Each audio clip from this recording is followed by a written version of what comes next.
பாடசாலை இலங்கை பாடசாலை வரலாற்றில் முழு திரைப்படமாக ஒரு முழுதாக மாணவர்களால் வெளியிடப்படுகின்ற முதல் திரைப்படமாக இது அப்படின்னு நினைக்கின்றேன்.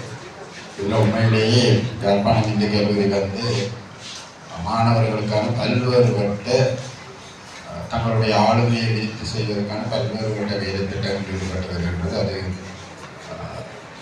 ஸ்போர்ட்ஸாக இருக்கட்டும், அந்த விளையாட்டுத்துறையாக இருக்கட்டும், அல்லது இயல் இசை நாடகத்துறையிலும் அந்த வாய்ப்புகளை வழங்கி வந்துள்ளோம்.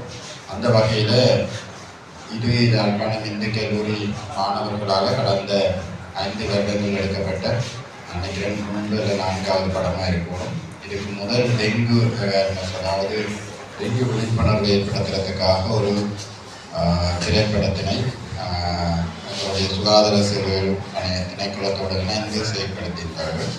அதை விட தற்கொலைக்கு எதிரான ஒரு விழிப்புணர்வு படமாக வே என்ற ஒரு படத்தை தயாரிச்சிருந்தார்கள். அது இரண்டுமே நான் நினைக்கிறேன் 30 தொடக்கம் 45 நிமிட படங்கள். இது 1 மணி நேரம் 22 நிமிஷம் படம்.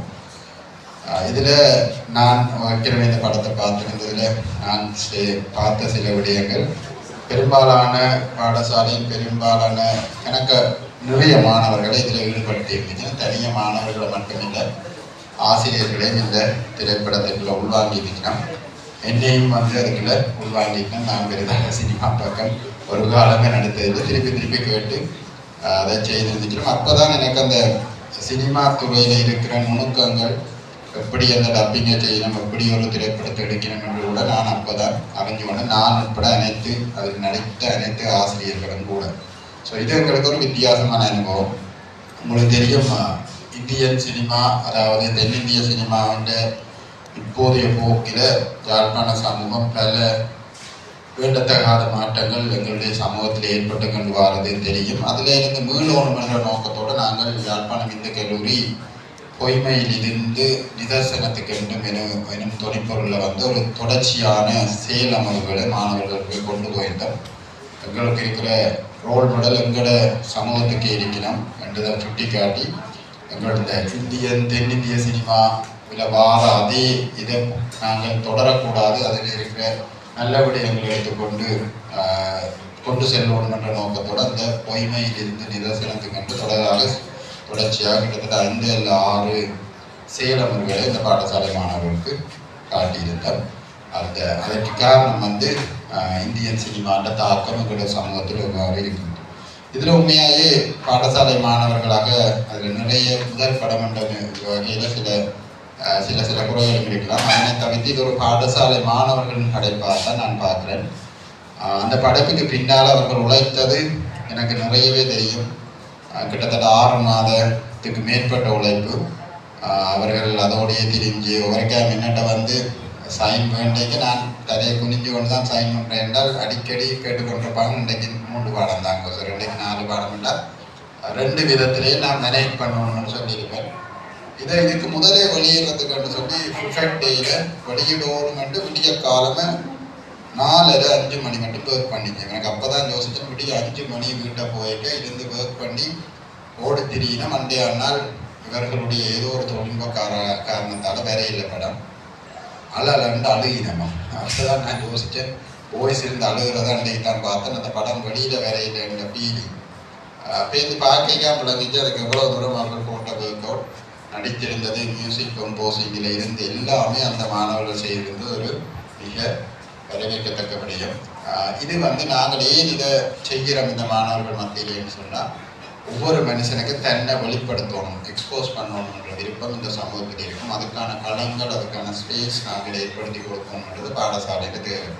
இல்லாட்டிக்கு அவர்கள் சோசியல் ஆக்டிவிட்டியிலேருந்து ஆன்டி சோசியல் ஆக்டிவிட்டிக்கு போயிருக்கணும் என்றது எல்லாத்தையும் அதில் ஒரு களம் தான் இது.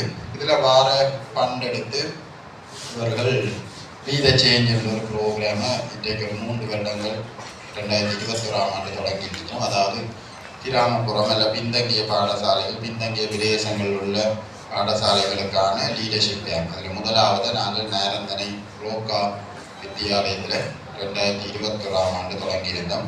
கிட்டத்தட்ட 21 நாள் இந்த மாணவர்கள் போய் அந்த மாணவர்கள் கற்பித்தல் உட்பட லீடர்ஷிப், அதுக்கு கிளிநொச்சி ஒவ்வொரு பாடசாலையிலும் பின்தங்கிய பிரதேசங்களில் போய் தங்களுடைய அந்த பாடசாலை மாணவர்களுக்கான தலைமைத்துவத்தை வளர்க்குறதுக்கான செயல் அமர்வுகளை தொடர்ச்சியாக முன்னெடுத்து கொண்டு வரையினோம். அதோடு சேர்த்து சேரிட்டி வீக்கெண்ட் ஒன்று செய்கிறோம். நாங்கள் பயன்படுத்திய நாங்கள் எறிய நினைக்கிற இந்த புடவைகள் அல்லது எங்களுடைய பாடசாலை சீருடைகள் அல்லது சப்பாத்துக்கள் எடுத்து ரீஃபர்பிஷ் பண்ணி முதலாவதாக வேலனை மேற்கு நடராஜா வித்தியாசாலை போன்ற பாடசாலைகளுக்கு அதை கொடுத்துருந்துச்சு.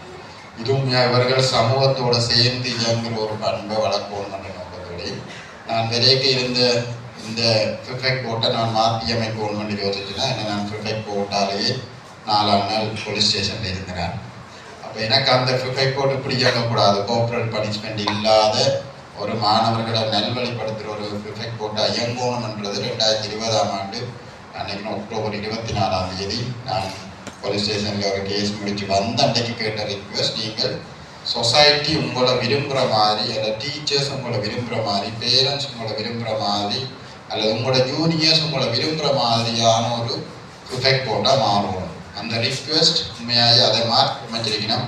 முற்று முழுதாக வேறுபட்ட ஒரு மாணவ முதல்வர் சபையாக கடந்த 3 வருடம் இயங்கிக்கொண்டு அதுக்கு இந்த படம் ஒரு சாட்சி. அதில் வார ஒவ்வொரு விஷயங்களையும் நீங்கள் நுணுக்கமாக அவதானிச்சிங்கன்னு சொன்னால் அவை எப்படி அந்த மாணவர்கிட்ட போச்சுன்றதை மிக தத்துரூபமாக காட்டியிருக்கிறேன். ஸோ அதைத்தான் நான் நுணுக்கமாக பார்க்குறது. அது சில விடயங்கள் நீங்கள் நுணுக்கமாக பார்க்க காட்டுறாங்க.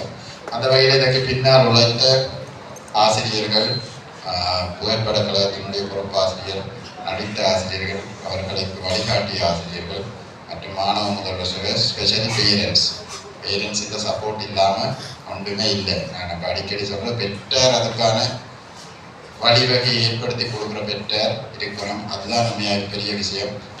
அந்த பெற்றாருக்கும் மாணவர்களுக்கும் இந்த படத்தை வெற்றி அடையணும் என்று சொல்லி வாழ்த்தி விடைபெறுகிறேன். நன்றி.